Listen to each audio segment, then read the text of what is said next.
పోచారం శ్రీనివాసరెడ్డి గారు.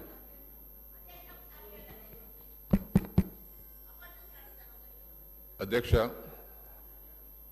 గౌరవ రాష్ట్ర శాసనసభ వ్యవహారాల శాఖ మంత్రి గారు శ్రీధర్ బాబు గారు ఒక విషయం అన్నారు. అధ్యక్ష, అసత్యమైనటువంటి ఒక మాట వారు అన్నారు.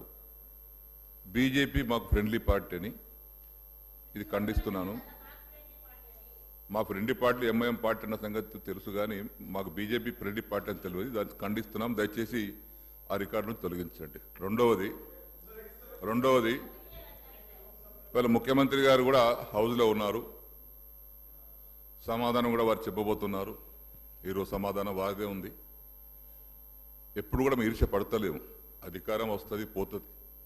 తమ చిన్న వయసులోనే ముఖ్యమంత్రి అయ్యారు. అభినందిస్తున్నాం. మేము కూడా పూర్తిగా సహకరిస్తాం కూడా. 5 సంవత్సరాలు నిండుగా మీరు పరిపాలించాలని భగవంతుని వేడుకుంటాం. దాని సరిపడి సహకారం చిల్లలమ్మల రాజకీయాలు చేయకుండా, చిల్లలమ్మల రాజకీయాలతో కాకుండా సభ హుందతనాన్ని దేశానికి ఆదర్శవంతంగా ఉండే విధంగా తమరు కూడా చర్యలు తీసుకోండి. ఇక్కడ వారు మాట్లాడినా ఎవరు మాట్లాడినా కానీ ఇది చాలా విలువైన పవిత్రమైనటువంటి సభ. ఇది ముఖ్యమంత్రి గారు వారు అయ్యారు. మాకు ఈర్ష్య లేదు. అవుతుంటాం, పోతుంటాం. ఎవరికి అధికారం శాశ్వతం కాదు. ఇక్కడ ప్రజల ఇష్టం. వారిని ఎక్కడ కూర్చోబెట్టారు, మమ్మల్ని ఇక్కడ కూర్చోబెట్టారు. మేము ఒకటే కోరుకుంటున్నాం, ఏంటంటే ప్రతిపక్ష పార్టీగా తమరు ఇచ్చినటువంటి హామీలను నెరవేరుస్తామని చెప్పారు. జ్ఞాపకం చేస్తున్నాం వాటిని.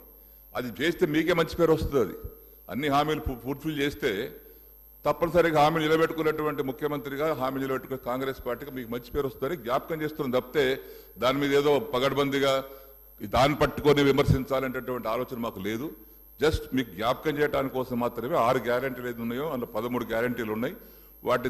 దాన్ని మీరు జ్ఞాపకం చేసి అమలు చేస్తే మీకు మంచి పేరు వద్ద చెప్పడానికి చేస్తున్నాం. అధ్యక్ష, అదేవిధంగా పొన్న ప్రభాకర్ గారు బస్సుల మీద చర్చ జరిగినప్పుడు అది కన్సర్న్ మంత్రి కాబట్టి వారు అప్పుడు లేచి మాట్లాడవచ్చు. కానీ ప్రతి ఒక్కరు లేచి మాట ఎట్లా అధ్యక్ష? ఇది ప్రతి ఒక్కరు లేచి మాట్లాడుతున్నారు. వినండి. ఇదే వద్దంటున్నాను. పొన్న ప్రభాకర్ గారు ట్రాన్స్పోర్ట్ మినిస్టర్గా బస్సుల మీద చర్చ జరిగినప్పుడు అట్లా లెజిస్లేటివ్ పార్టీ మినిస్టర్గా వారికి హక్కు ఉంది. కన్సర్న్ మినిస్టర్ మీద సబ్జెక్ట్ చర్చ జరిగినప్పుడు వారికి హక్కు ఉంది. మనం ప్రతి ఒక్కరు లేచి మాట్లాడుతుంటే ఉదాహరణ ఉండదు కదా. మీకు సమయం ఇస్తారు వారు. ఇప్పుడు నాకు సమయం ఇచ్చారు, లేచి మాట్లాడుతున్నా. నేను అరగంట నుంచి చేతులు లేపుతున్నా. నేను లేవలే మళ్ళీ మధ్యన. వారు అనుమతిస్తేనే అనుమతిస్తే లేచి మాట్లాడుతున్నాను. దయచేసి మీకు చాలా మంది కొత్త వారు ఉన్నారు తమ్ముళ్ళు. మనం అందరం కలిసి పనిచేసుకుందాం. 5 ఏళ్ళు బ్రహ్మాండంగా రాష్ట్ర అభివృద్ధి చేస్తాం, పేదల సంక్షేమం కోసం పనిచేస్తాం. 100% మా సహకారం ఉంటుంది. మాకు ఈర్ష్య సంవత్సరంకి వస్తాం, 2 సార్లకి వస్తాం, 3 సార్లకి వస్తాం. మాకు అక్కడ ఆశలేం లేవు. ప్రజలు ఇష్టం. మీరు అక్కడ, మేము ఇక్కడ. కాబట్టి అందరం కలిసి రాష్ట్రాన్ని కాపాడుకుందాం, ప్రజలను కాపాడుకుందాం. దయచేసి ఆ విధంగా అందరూ కూడా సహకరించవలసిందిగా, తమరు కూడా ఆ విధంగానే రూలింగ్ ఇవ్వవలసిందిగా దయచేసి విజ్ఞప్తి చేస్తా ఉన్నాను. శ్రీ పాయల్ శంకర్ గారు. పాయల్ శంకర్ గారు, leader of the house. Speaker sir, పెద్దలు శ్రీనివాసరెడ్డి గారు శాసనసభ్యులుగా, మంత్రిగా, ఇదే సభలో స్పీకర్గా సుదీర్ఘమైన అనుభవం వారికి ఉన్నది. మాజీ ముఖ్యమంత్రి చంద్రశేఖరరావు గారితో కలిసి పనిచేసిన సుదీర్ఘమైన అనుభవం కూడా వారికి ఉన్నది. అయితే ఇక్కడ వారు కొన్ని విషయాలు మరి సందర్భంగా గుర్తు రాలేదో నాకు తెలీదు. వారికి మీ ద్వారా గుర్తు చేయదలుచుకున్నాను. 2011 సంవత్సరంలో శాసనమండలి ఎన్నికలలో భారతీయ జనతా పార్టీ టీఆర్ఎస్ పొత్తు పెట్టుకున్నారు. ఆనాడు ఇదే సభలో ఉన్న ఈరోజు కేంద్ర మంత్రి బీజేపీ అధ్యక్షుడు కిషన్ రెడ్డి గారు, ఎండెల లక్ష్మీనారాయణ గారు, ఇద్దరు శాసనసభ్యులు బీజేపీ నుంచి టీఆర్ఎస్ అభ్యర్థికి అధికారికంగా ఓట్లేసిండ్రు. ఒకటి. రెండవది, ఆనాడు 3 టీఆర్ఎస్ ఎమ్మెల్యేలు కిరణ్ కుమార్ రెడ్డి గారికి ఓటేసిండ్రు. ఆ 3 ఎవరే అంటే ఏనుగు రవీందర్ రెడ్డి గారు, కావేటి సమ్మయ్య గారు, కల్వకుంట్ల విద్యాసాగర్ రావు గారు. ఆ 3 టీఆర్ఎస్ అభ్యర్థికి ఓటేయకుండా కిరణ్ కుమార్ రెడ్డి గారికి మద్దతు ఇచ్చినందుకు చంద్రశేఖరరావు గారు వారిని పార్టీ నుంచి బహిష్కరించడం జరిగింది. ఆ సందర్భంగా ఎమ్మెల్యేలు ఏం చెప్పిండ్రంటే, అయ్యా మీ అల్లుడు గారే మమ్మల్ని ఇక్కడ ఓటేయమని చెప్తే మేము పోయి అక్కడ ఓటేసినాము, ఓటేమన్నా మీ అల్లుడినేమో ఇంట్లో పెట్టుకున్నావు, మమ్మల్ని పార్టీ నుంచి ఎట్లా బహిష్కరిస్తావు అని వాళ్ళు మాట్లాడడంతో తిరిగి 2014లో వారికి టికెట్లు ఇవ్వడం జరిగింది. నెంబర్ 1. నెంబర్ 2, 2014 నుంచి 2023 వరకు పార్లమెంటులో ఏ సందర్భం వచ్చినా అధికారికంగా అక్కడ రికార్డులు ఉన్నాయి.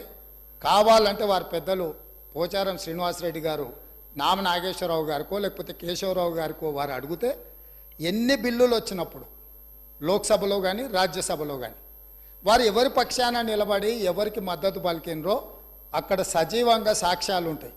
3 తలాక్ కావచ్చు, 370 ఆర్టికల్ కావచ్చు, రైతు వ్యతిరేక నల్ల చట్టాలు కావచ్చు, జిఎస్టీ కావచ్చు, నోట్ల రద్దు కావచ్చు, ఇట్లా చెప్పుకుంటూ వెళ్తే కొన్ని వందల బిల్లులు లోక్సభలో రాజ్యసభలో వచ్చినప్పుడు టిఆర్ఎస్ పార్టీ స్పష్టంగా ఒక సందర్భంలో రాజ్యసభ సభ్యుడు అక్కడ బిల్లు ఉన్నదంటే ప్రత్యేకమైన విమానం వేసుకొని పోయి మోడీ గారికి అనుకూలంగా ఓటేయడం జరిగింది.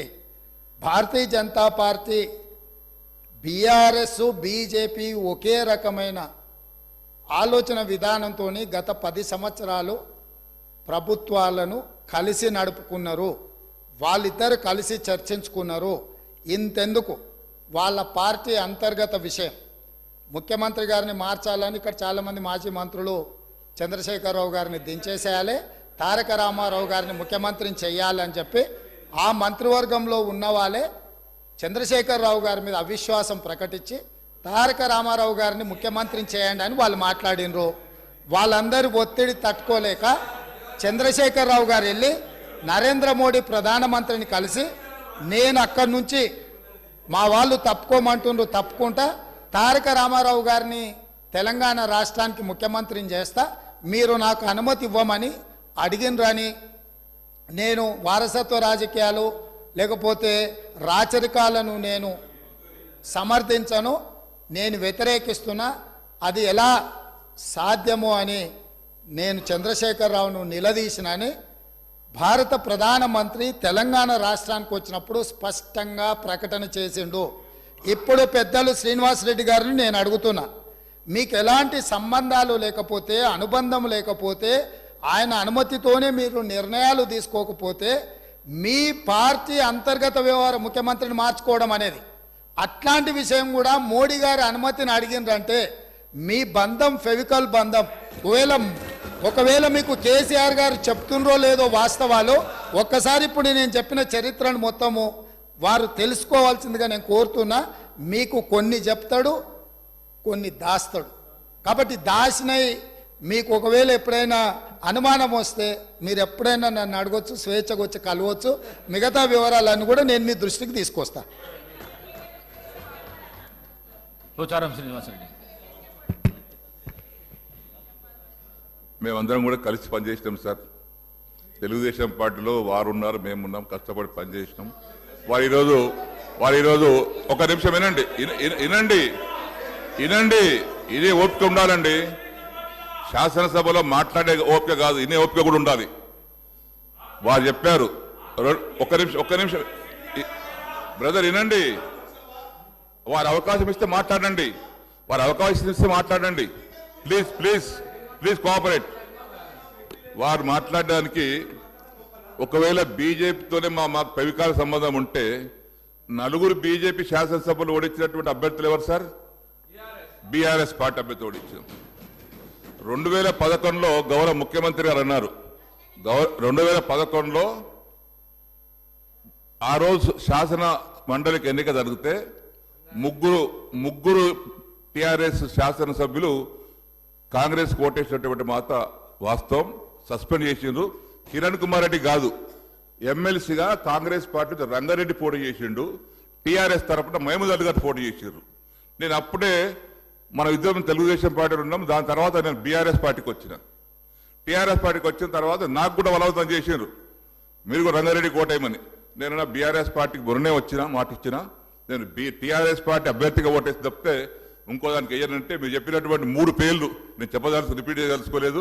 ఆ 3 పేర్లు లాలూచి పడి బీఆర్ఎస్ పార్టీకి అభ్యర్థికి వ్యతిరేకంగా రంగారెడ్డి కోటేసి రంగారెడ్డి గెలిపించుకున్నారు. కాంగ్రెస్ పార్టీ. రెండవది తమరు అన్నారు సంబంధం బీజేపీ, ముఖ్యమంత్రి కావాలి, ముఖ్యమంత్రి మార్చాలంటే వారికి అవసరం సార్ అడగదాల్సి మేమే ఉండుంటాం కదా. నువ్వు 100 మంది అనుకుంటే మేము ముఖ్యమంత్రి ఎవరు చేయాలని చేసుకుంటాం, కానీ ఇంకెవరు అనుభూతి మాకు అవసరం లేదు సార్. అది తమరికి తమ రిపోర్ట్ తెలియదు, కానీ మీరు అన్నట్టుగా మాకెవరు అనుమతి అక్కర్లేదు సార్. మా శాసనసభ్యులే ఉన్నారు, మా నాయకుని మార్చుకోవాల్సిన అవసరం రాదు కూడా. ఒకవేళ అటువంటి పరిస్థితి మాకు ఎవరిని అడగాల సార్?